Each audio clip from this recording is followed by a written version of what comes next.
Have you ever not eaten for 24 hours? Have you ever not spoken out loud for 24 hours? Have you ever not used a computer, device, phone, TV, anything, music for 24 hours? What about doing them all together? You probably haven't. I definitely hadn't until I heard of this holiday here in Bali called Nyepi. Nyepi is the day of silence, and before Nyepi there are a lot of ceremonies happening, and what the Balinese do here is they want to basically awaken the spirits, the dark spirits that they believe haunt the island. Then they capture the spirits, and then they are silent for an entire day so that any other spirits that might be looming over the island think that there are no people here, and so they leave the island alone, and then the island is cleansed for another day. So it is a very beautiful, spiritual series of ceremonies that always falls in March, and since I have been here for 3 Marches in a row, for 3 years in a row, I have been starting to observe Nyepi more and more silently. So it is an option to leave the island during Nyepi, go to one of the neighboring islands and sort of live your life normally, or have a party, which is what lots of tourists do, and it's a super fun reason to, go on a little field trip. But since my first year, actually, I have been observing it on different layers. For the first 2 years, I decided to be silent and device free, and then this year I decided to also fast. And giving myself an entire day to just be was super magical in a lot of ways. It was a mental roller coaster in a lot of ways, and I'm gonna tell you what happened. Because I think it's something that everyone should do, and actually maybe I'll try and do one 6 months from now, like a halfway through the year silent day, because it is just such a refresher. It allowed a lot of creativity to come through and gave me space to really think about the things that I need to think about. Because sometimes you have a thing on your to-do list and you're like, I need time to think about that thing. This was a lot of time to think about those things all the way in depth. The value in this video will be 1, the inspiration for you to try it yourself, and 2, to see the mental processes that I took myself through when I had the space to fully think. So a couple different meditations and journaling stuff, and hopefully that will inspire you to be able to create some expansion in your mind to be able to tackle the problems that you have in front of you as well. So let's get into it. So it started the night before. I turned off my phone. I even unplugged my Wi-Fi router. I didn't have an alarm or anything. I woke up at I have no idea what time, which allowed my body to take all of the sleep it needed. And then when I woke up, I was in absolutely no rush to do anything. So I just got up, I made some hot water in the kitchen to have like a tea, and I just sat there for a while and I just enjoyed it. And then I went out in the sun because the sun isn't so hot in the early morning, and I laid in the sun for a bit, and I quietly went in the pool for a little bit, and then I came back in, and there was just a lot of sitting. And then I cleaned up. So I think that this kind of breaks the rules of Nyepi by doing anything, because you're not supposed to work. But it was a good time for me to just kind of deep clean my room. I cleaned our kitchen and kind of busied myself with that, but the amount of time it took to do those things was so short compared to what it would probably be if I was trying to put on a podcast or answer messages on my phone during it. So it was really nice to just be present with that activity and be able to really take my time with it. I could take as much time as I wanted to, fold my clothes nicely, to organize things, to really go like above and beyond and clean out little containers within my closet and stuff like that. So that was really lovely. And then I decided it was time to journal on something that has been really running through my head. So sort of these conflicting ideas, and I like to refer to this as following the thread all the way down, which was a term that I heard from a pastor friend of mine, Catherine Rowlands. She's a lovely human. Maybe I'll link something of hers below so you can check her out. She does really cool work. Anyway, Catherine would call it following the thread all the way down, because sometimes we start to think about things and then we either get overwhelmed by it, and so we numb out and we grab our phone to distract ourselves, or we just sort of think in a circle instead of all the way down.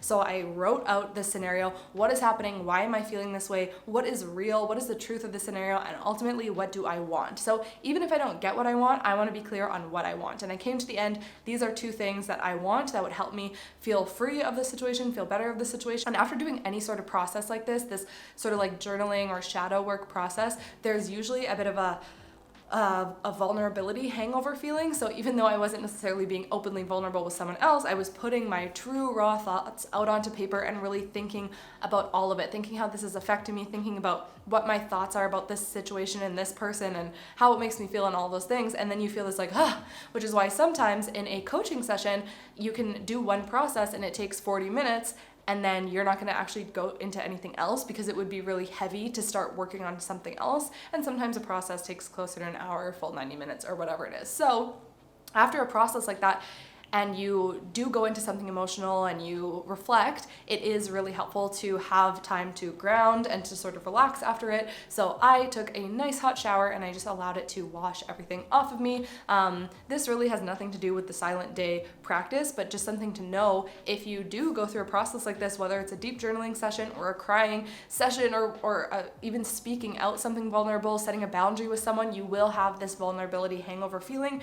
And it's a really good time to nurture yourself and soothe yourself a little bit, which might mean laying in bed or putting your feet on the ground or having a shower or a bath. After that, I wasn't really feeling like doing anything heavy. I wanted to do something more light, so I picked up a book that I was reading in the summer called Conversations with God, which is a really interesting dialogue between the author and God, or the voice that is coming through him that he's channeling, and he's asking questions about ego and about afterlife and about time and space and for how big those concepts are. It's written in a really, really easy to understand way, so I would definitely recommend that. After reading that for a while, I fell asleep, and then I woke up, and then I went outside again, and I just like sat and looked at the plants for a while, and it's so interesting what you allow yourself to do and how slow I allowed myself to be when I had nowhere to be and nothing to do. There was no point in rushing to anything, and it was a really good reminder that usually there isn't a point in rushing through these things. We can just sit and stay present with them. It didn't matter if I read 20 pages of that book or 46. It didn't matter if I fell asleep. It didn't matter if I just sat with my thoughts for 20 minutes or 45. And so it just allowed me to be, which was really, really freeing. Later in the day, I found myself reflecting on my health journey. If you've been here for a while, you know that I've been dealing with some pretty serious skin issues. As much as I feel like I know what's going on, there hasn't been like a full concrete not diagnosis, but like the mechanism of the diagnosis in my body. So I'm sure that I'm dealing with topical steroid withdrawal, red skin syndrome, there's eczema in my body, there's different viruses and bacteria in my body, maybe parasites, I've done a parasite cleanse, all of these things. And I know what I believe to be true is that our sicknesses are so mentally and emotionally connected. It's not just our physical body doing something on its own. It's because of our own emotional experience and our beliefs that are creating the sickness or allowing it to stay. That's just what I believe. It's okay if you don't subscribe to that, but what has really been taxing me and just like perplexing my mind is like, why am I holding on to this sickness? And I've had to think about it in so many different ways. The other day I was in the hospital having a blood ozone treatment where basically they clean your blood, and I was feeling really scared. I just don't like needles to begin with. And I noticed that the thoughts running in my mind were saying, why am I alone all the time? Why do I have to do this alone? And this hyper independent behavior is definitely something that I created at a very young age, and it stops me from receiving help and asking for help, definitely, and I'm always doing things alone. And while that independence has allowed me to create a lot of beautiful things in my life, it makes me a really driven person, makes me very self-sufficient. Of course, it's also kind of like this wall in front of me that keeps people away and doesn't allow me to receive. And we cannot give that which we do not receive. So I have been really working in the last year to receive more, to just be present when people are giving me things, gifts, compliments, being kind to me, just allow that into my system. Remind myself that it is safe. So I was thinking about this whole health journey because I had a lot of time to think, and I just really needed to remind myself it is safe to receive love, it is safe to feel joyous, and that I will be prosperous. So all of these things that maybe constantly stress me out, money, feel like needing to take life so seriously, which I do a lot, even though I'm a pretty easygoing person, I take life very seriously, and I know that there is more joy available to me than I receive, and of course love. So these three things, love, joy, money, what I believe to be true is that all those things are available to me. I just have to let them in. And so I guided myself through a visualization meditation where I spoke to myself at every age, and I told her what I thought she needed to hear, and ultimately reminded her that she is worthy of love and joy and prosperity. So literally my 2-year-old self, I imagined speaking to her and saying, like, you're so sweet, you're so perfect, you're so intelligent. And then I think I skipped to like age 7 and then to age 11, and then after 11 I had to talk to every version, age 11, age 12, age 13, age 14, and it really also allowed me to reflect like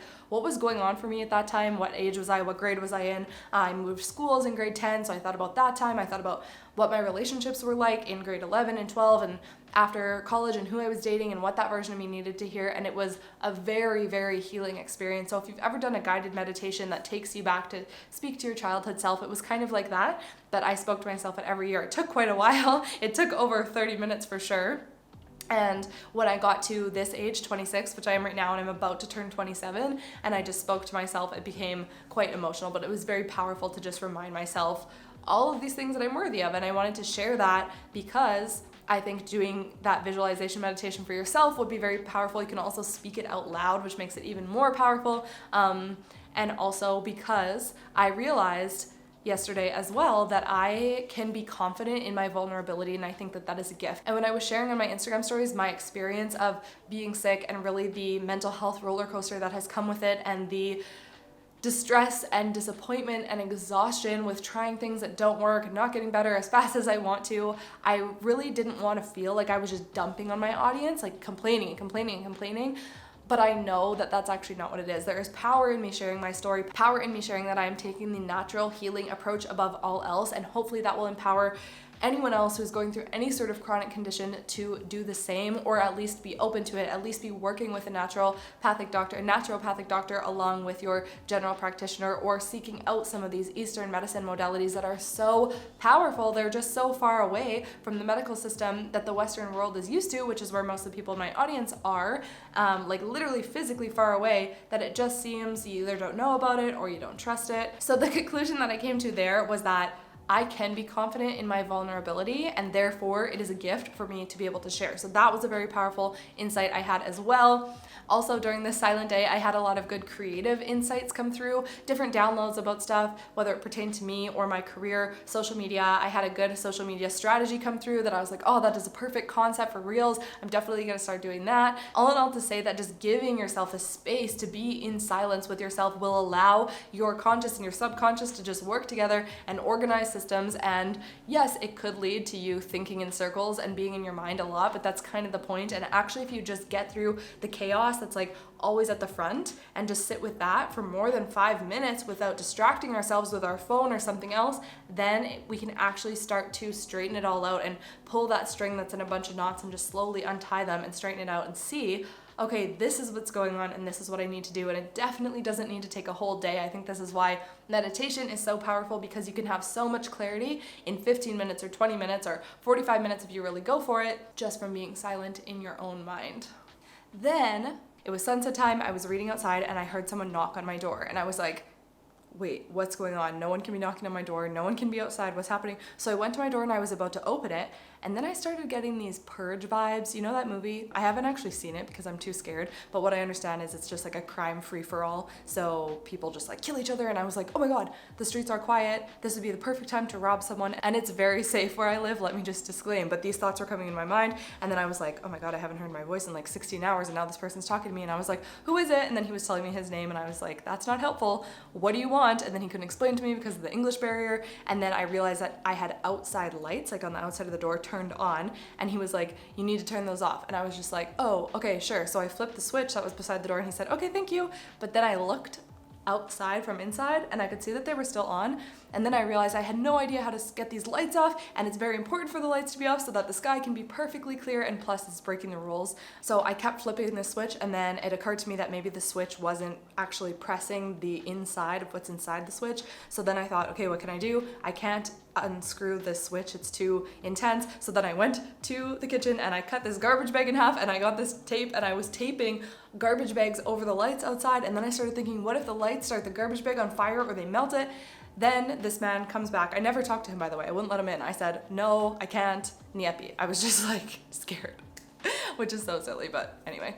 He came with his son who spoke better English, and they actually knew in our house where the electrical box was to turn off that automated light. So they came in and they turned it off, and it was all good, and no one was trying to kill me. So it's all good. One of the beautiful things about Nyepi, this day of silence that the whole island is observing, is at the end of the night, when the stars come out, you can see them so clearly, thousands of stars, because there are no lights on the entire island. As sunset was happening, the sky was starting to get more and more cloudy, because it also is still rainy season here, and it was amazing. As soon as the sky fell to pitch black, this lightning and thunderstorm started, and I just couldn't help but think the Balinese created that weather. And I was with another spiritual guide over a year ago, and just in passing they were like, yeah, the Balinese absolutely control the weather. I've seen it done, which might sound crazy, but at the same time it's not, you know? Anyway, it could not have been more perfectly timed that as soon as the sky fell to dark, there was booming thunder and so many flashes of lightning. Literally, the windows were shaking in the house. It was so loud, and it was like the grand finale on the silent day to just scare away any of the spirits that were here and just completely cleanse the island, followed by a heavy, heavy downpour of rain for about an hour or 45 minutes. After the rain stopped, I looked out to see if the stars were there, but it was cloudy, and so I felt a little bit disappointed. Came back in, was reading a bit more, waited another 15 or 20 minutes, went back out, couldn't see anything, came back in. The third time I went out, I saw this one star in the sky, and so I thought, okay, I'll walk outside to see if I can see any more. And actually what I could see outside the door above my house were hundreds, thousands of stars, and it was that there was this open space in the sky right above the town, and the clouds were more peripherally. So I laid down on the wet wood in the rain on a towel and just observed the stars for, I actually have no idea how long, but it was really amazing because there was lightning peripherally, but the stars were still there, and I actually saw a couple satellites go by and I could hear them. And I think normally we can't actually hear satellites because they are so far away and the sound is quite quiet. We can hear planes, but because there was no sound pollution on the island either, I could hear the satellite, and it was one of those experiences where it's going so fast that the sound kind of follows it because it's going faster than the speed of sound.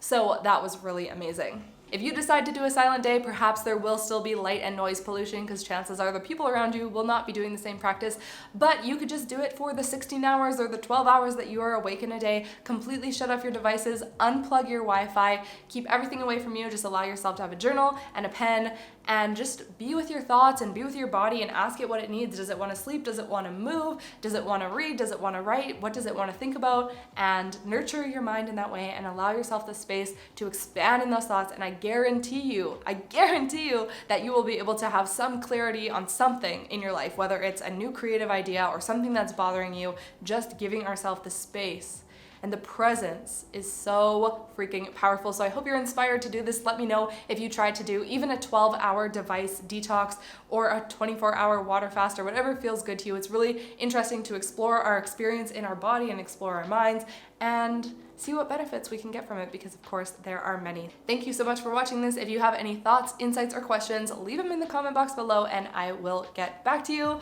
Chat soon. Bye.